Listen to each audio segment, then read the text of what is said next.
하루의 성경 한 장. 사랑하는 성도 여러분, 오늘은 출애굽기 21장입니다. 모세가 두 번째 시내산을 등정했을 때 하나님은 백성들에게 생활 규례를 주셨습니다. 생활 규례란 하나님의 백성으로 어떻게 살아야 하는지에 대한 말씀인데 그것이 21장에서 23장에 걸쳐 이어지게 됩니다. 약 3,400년 전 이스라엘 백성들에게 주어진 이 생활 규례들은요, 오늘을 사는 우리에게 그대로 적용되는 법들은 아닙니다. 그러나 그 정신과 원리에 있어서는 우리가 붙잡아야 할 것들이 있음을 기억하면서 오늘 본문을 읽어보기를 바랍니다. 출애굽기 21장은 세 가지 규례가 나오는데 그것이 종에 관한 법, 또 둘째는 폭행에 관한 법, 셋째는 배상에 관한 법입니다.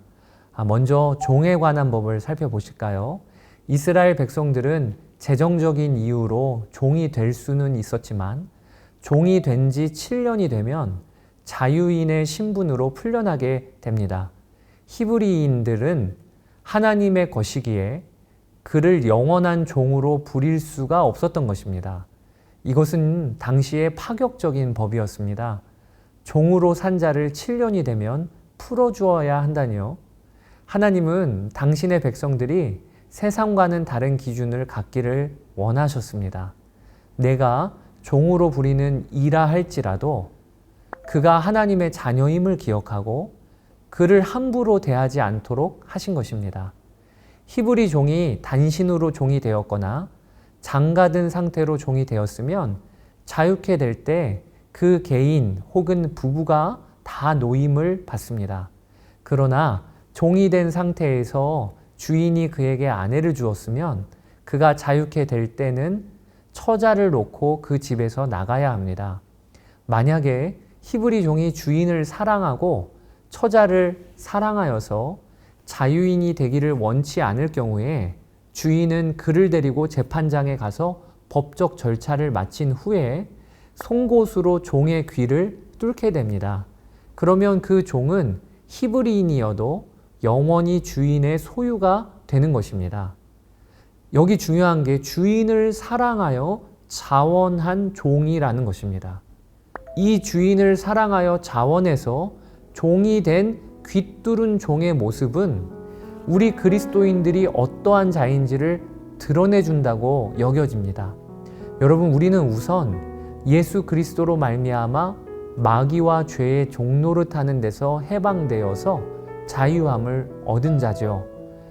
그리스도께서 우리를 자유롭게 하려고 자유를 주셨으니 그러므로 굳건하게 서서 다시는 종의 멍에를 매지 말라라고 하셨고, 또 주는 영이시니 주의 영이 계신 곳에는 자유가 있느니라 말씀하셨습니다.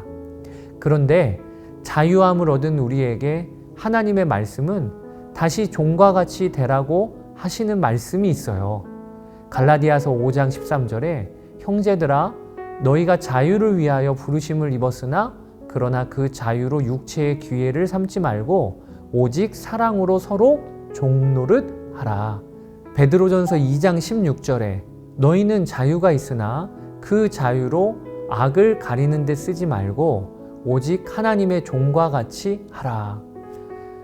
여러분, 우리가 얻은 자유함으로 다른 사람의 종과 같이 살라고 하시는 말씀이 있는 것입니다. 뿐만 아닙니다. 바울은 자기를 소개할 때 예수 그리스도의 종, 더욱 정확히는 예수 그리스도의 노예라고 자신을 소개합니다. 대표적인 말씀이 로마서 1장 1절이죠. 예수 그리스도의 종 바울은 사도로 부르심을 받아 하나님의 복음을 위하여 택정함을 입었으니. 그러니까 죄와 마귀의 종노릇하는 삶에서 자유함을 얻은 성도에게 성경은 다시 종이 되라고 하시는 겁니다. 아니, 왜 이렇게 말씀하시는 걸까요? 그에 대한 대답은 오늘 본문에 귀뚫은 종에 대한 이해와 연결되어 있는 것입니다. 종이 주인을 사랑하여 자원해서 주인의 집에 귀뚫은 종으로 묶이게 되는 것처럼 바른 성도의 모습도 바로 이와 같다는 것입니다. 성도는 예수 그리스도로 말미암아 자유함을 얻었습니다. 그런데 그 자유는 어떤 자유인가? 사랑으로 서로 종노릇할 수 있는 자유, 또 예수 그리스도를 나의 사랑하는 왕으로 섬길 수 있는 자유, 이것이 바로 성도가 얻은 자유인 것입니다. 그리스도인인 우리는 하나님께 대하여 귀가 뚫린 종과 같습니다. 하나님을 사랑함으로 그분께 평생 매이기로 결심한 것이 바로 성도인 것입니다. 여러분은 귀 뚫린 종이십니까? 만약 여러분의 정체성이 귀 뚫린 종이 분명하다면 여러분은 반드시 경험하시게 될 것입니다. 하나님을 사랑함으로 스스로 종이 된 우리를 향하여 하나님은 결코 우리를 종이라고 하지 아니하시고 내 아들이요 딸 상속자라고 하신다는 것을 말입니다. 사랑하는 여러분, 오늘 하나님을 향하여 귀 뚫린 종처럼 사시는 여러분 되시기를 주의 이름으로 축복합니다. 자, 두 번째는요, 폭행에 관한 법입니다. 사람을 고의로 죽인 자는 반드시 죽임을 당했습니다. 심지어 그가 제단에서 예배하고 있을지라도 끌어내어 죽여야 한다고 말씀하십니다. 그만큼 살인에 대한 책임은 무거운 것이었습니다. 그러나 고의가 아닌 우연한 실수로 사람을 죽인 경우는 하나님이 피할 도피성을 주셨습니다. 그는 도피성에서 살아야 했는데 지금으로 치면 스스로 감옥에 갇히는 신세가 되는 것입니다. 부모님에 대하여 폭행을 하거나 폭언을 하는 경우는 사형이라는 매우 엄격한 처벌이 내려지게 됩니다. 또 사람을 납치한 자도 반드시 죽였습니다. 사람이 서로 싸우다가 누군가 상해를 입혔으면 그는 다친 사람의 손해를 배상하고 그가 회복될 때까지 책임을 져야 했습니다. 또한 임신한 여인을 쳐서 낙태하게 한 경우 그는 여인의 남편이 청구한 금액을 내야 했습니다. 그러면서 출애굽기 21장은 동일 보복에 대한 말씀을 하십니다. 우리가 잘 알고 있는 말씀인데요. 해가 있으면 갚되 생명은 생명으로, 눈은 눈으로, 이는 이로, 손은 손으로, 발은 발로 갚으라는 것입니다. 여러분, 이 말씀이 어떻게 여겨지십니까? 하나님은 사랑이시라고 우리가 알고 있는데 사랑이신 하나님의 말씀이라고 여기기에는 너무 뜻밖의 말씀 아닙니까? 동일하게 보복하라니요. 이렇게 살면 정말 하나님의 백성답게 사는 건 맞습니까? 우리는 이 말씀의 진리를 바로 알아야 하겠습니다. 여러분, 만약 누군가 내 눈을 상하게 했다면 나에게 해를 끼친 상대방의 눈만 그대로 상하게 되갚을 사람이 있습니까? 거기에서 그칠 사람이 있겠습니까? 아니지요. 우리는 내게 해를 끼친 그 사람에게 더 큰 것으로 잔인하게 갚아줘야 직성이 풀릴 것입니다. 그것이 우리의 악한 본성이에요. 하나님은 이것을 알고 계시기에 우리에게 동일한 보복만 하라고 하신 것입니다. 더 잔인하게 복수해서 복수의 복수가 이어지지 않도록 하신 거지요. 그러니까 동일한 것으로 보복해도 된다는 말씀은 엄밀히 말하면 상대방에게 받은 그대로 복수하라는 말씀이 아니라 피해를 받은 그대로만 돌려주려고 하다 보면 스스로를 절제하게 되고 그러면서 결국은 자신의 마음의 화를 풀어버리라고 하는 뜻인 것입니다. 하나님과 한 분이신 예수님은 이 말씀의 진정한 뜻을 마태복음 5장에서 풀어주셔요. 또 눈은 눈으로 이는 이로 갚으라 하였다는 것을 너희가 들었으나 나는 너희에게 이르노니 악한 자를 대적하지 말라.